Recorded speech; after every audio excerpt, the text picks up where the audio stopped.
In my opinion, these could definitely be the best tabletop RPG or Dungeons and Dragons fantasy figures anywhere. It's Cats and Catacombs. I've got both volumes of it, and you get 6 miniatures in a box for about 20 quid. And in this one you get an Abyssinian wizard, a Lyco rogue, a bobtail barbarian, a Scottish fold cleric, a Sphinx sorcerer, a Bengal ranger. And in this one, volume 2, you get a Maine Coon fighter, a Dragon Lee monk, a Ragdoll bard, a Persian warlock, a Norwegian forest druid, and a Korat paladin. So what I'm going to do is put these onto my shot glasses and we can take a good look at the miniatures.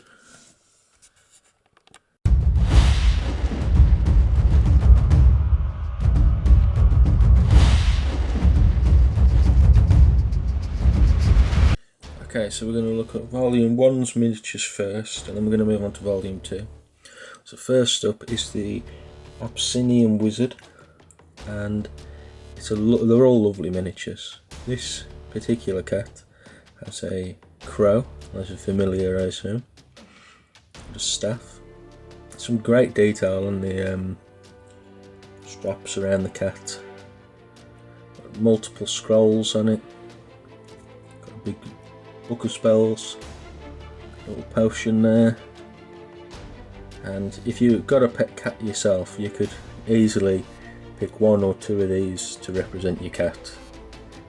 And they are fantastic figures, just for cats in daft armour and stuff. Anyway, moving on to the rogue, which is a Lyco. There we go. A bit more of a spiteful looking cat, arched around. It's got various bits and pieces on it, like leather armour, like strapped together. Little coin bag there at the back. Various bits and pieces on the top. A little bedroll or something there, another bag.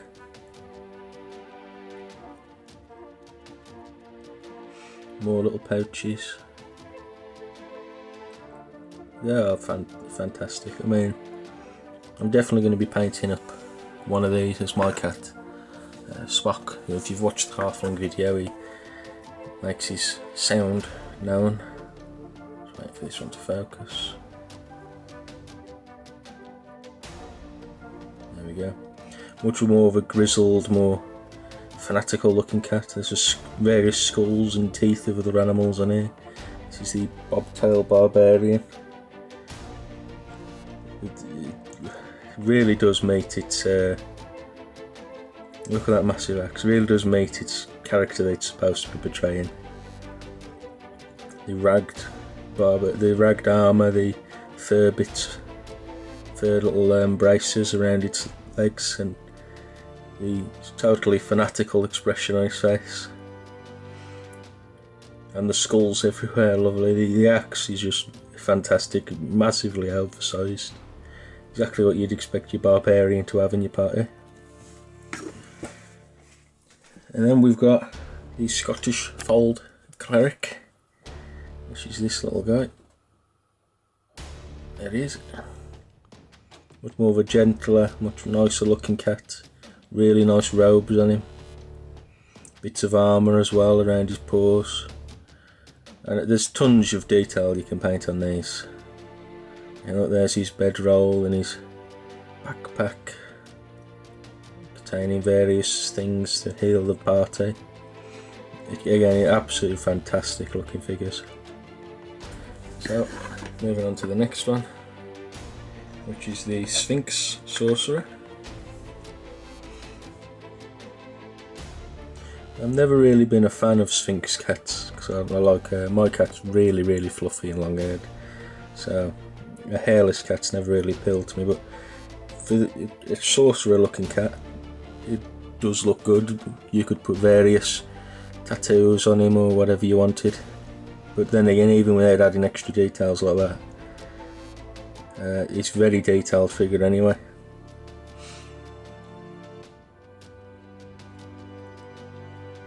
Absolutely amazing little figures. There's tons to paint, and then I cannot wait to start painting some of these up. And then lastly, in volume 1, we've got the Bengal Ranger. Let's see if this looks like a good ranger for the party. Absolutely brilliant. Look, a bit of light armour, not padded or even just cloth armour. He's got his quiver on his back and his bow on his paw. He's got his braces on. He's got a determined look on his face. And he's got a, oh, it's fantastic. The rope on him as well to help get him out of trouble whilst adventuring around a gloomy dungeon. So these 6 alone in volume 1 would make a fantastic little party to go adventuring with. I'd even enjoy playing something like Warhammer Quest with these guys. That'll be a unique experience to see a massive Minotaur up against a little party of cats. Anyway, I'm going to set up volume 2 now. Now we're on to volume 2, and the first one up in volume 2 is a Maine Coon Fighter, and you'd expect it to be bigger than the other cats, so they're the bigger ones. I think I'm getting my cat breeds right there. And this one's great. It's perched on a pile of books, little ball of yarn there, massive machete or blade there, a really cheeky look on its face, and it's great armour on it, little potion, little sacks on him again, little scabbard for the sword. Looks fantastic. The more I'm looking at these, the more I'm thinking about having a little cat warband for something like Frostgrave. Next up in volume 2 is the Dragon Lee Monk. Getting focused. There he is. And little bits of light armour sewn together all over him, even over his tail. A big bottle of stuff there, I don't know what that is. Fish on him as well. Got his paw out there to attack anybody incoming. He's got some sort of weird necklace on as well. You can imagine him in bright orange robes and zipping around the dungeon everywhere. And there's his staff. Oh, it's fantastic. Absolutely brilliant. And next up is the Ragdoll Bard. There it is. He's got a nice little musical instrument on him. Really fluffy cat. This is one of the potential ones for my cat. And nice little cloth clothing there. Make him look a bit regal. Pouches. Lovely detail on all of these, absolutely lovely. If you're a fan of fantasy figures or cats, then these are a must. They're only £20 on Amazon, I think they were, when I bought them. Could even be on sale at the minute to about £18. And next up, another potential for my cat. That's how fluffy he is when he focuses. This is a Persian Warlock. And he's got all the jewellery around him and everything. He's got a load of little bits of detail on him, big old fluffy tail. Oh, absolutely fantastic these figures are. The amount of stuff you can paint on them is brilliant, and then if you wanted to add extra details on top of the already detailed figures, they'll look really special figures at the end of it.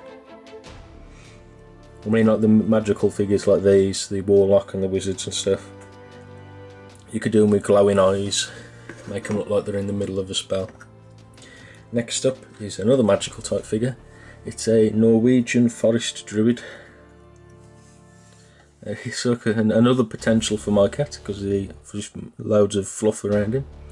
Big old happy face, big old fluffy tail and big old fur armour all over him. A little bit of a skull there, pouches. Nicely detailed and everything, like all the others.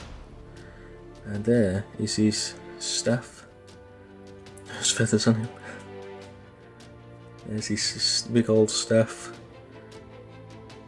Oh, these, I can't recommend these enough. They are really excellent. And to finish off Volume 2, we've got a Kurat Paladin. When he focuses, there he is. Fully armoured cat, even on the tail. He's got nice little plates of armour all the way down.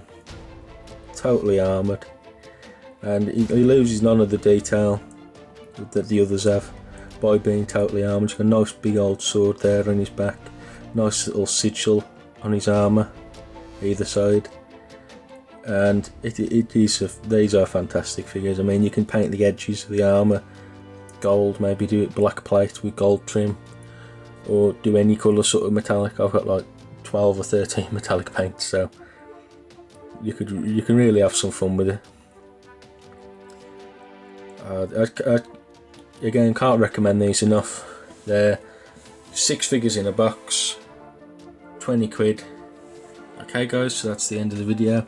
I'll leave a link to the Amazon page for both of these in the description. I highly recommend you getting them or sharing this video with people who are cat fanatics or are looking for a new little party for Dungeons and Dragons or Frostgrave or Warhammer Quest. So yeah, that's it. If you like the video, please leave us a like, helps us out. Feel free to comment. I will try and respond to I will respond to every comment, and I'll leave a little like on it. You can visit us at direwolfwargaming.com for all of our fantastic MDF products, our blogs, our pictures. You can also follow us on Instagram to keep up to date with all our latest bits and pieces that we're doing, new products, and what we're doing here on YouTube. So yeah, subscribe guys and join the pack.